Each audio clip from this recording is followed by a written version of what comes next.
Hello guys, welcome back to my YouTube channel. This video is kind of like a slight extension of the previous one, where I'm going to be talking about the muscles of the tongue, their actions and their nerve supply.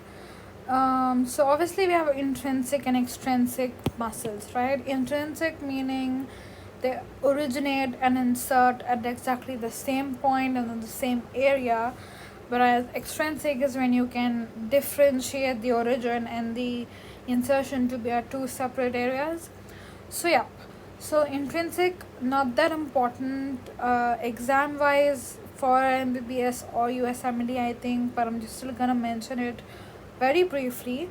So we have four types: longitudinal, superior, inferior, triangle and vertical. Their positions are like this. You have your superior, longitudinal, inferior, longitudinal, the transverse and the vertical. So your tongue is like this. So if the longitudinal muscles, they'll be originated like they'll be oriented this way. If they contract, what's going to happen? The tongue is going to get short.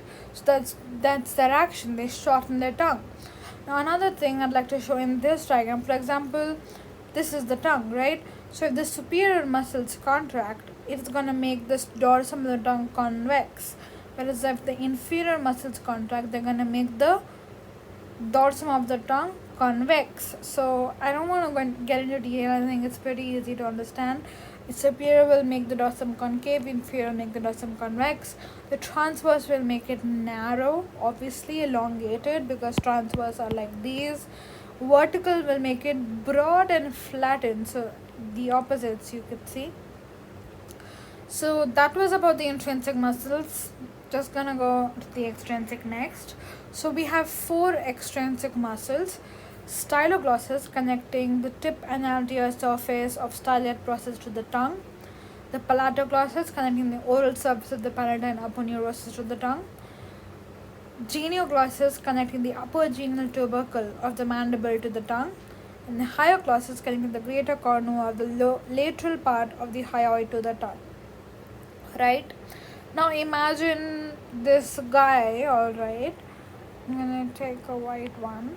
So we have this guy, right? And this is his tongue.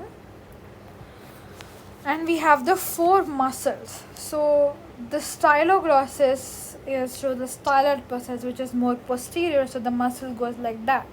The palate is superior, so the muscle goes like that.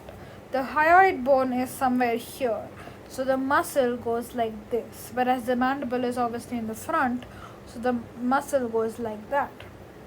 That's what this diagram is about. Now just imagine this contracts, right? What will happen? Obviously the tongue will go backwards, whereas if this contracts, the tongue will go forwards. If this contracts, the tongue will go upwards or superiorly, and if this contracts, it will move inferiorly. So those are the actions of the extrinsic muscles. Styloglossus retracts, palatoglossus elevates, genioglossus protracts, and hyoglossus depresses. That's all for the actions. Now nerve supply, as I already mentioned in the previous video, because the muscles of the tongue are originating or developing from the occipital myotomes, they are not supplied by the pharyngeal arch nerves but by hypoglossal nerve, which is the cranial nerve 12. But there is one exception, that is palatoglossus. So this palatoglossus is supplied through the pharyngeal plexus by the cranial root of the accessory nerve, or you could simply call it vagus, because it's complicated to explain, but in the pharyngeal plexus many nerves take part, and the cranial root of accessory nerve sometimes comes with the vagus also. But what is important to know, that the palatoglossus is the exception, and mostly we say it is supplied by the vagus, and we don't go into the details much.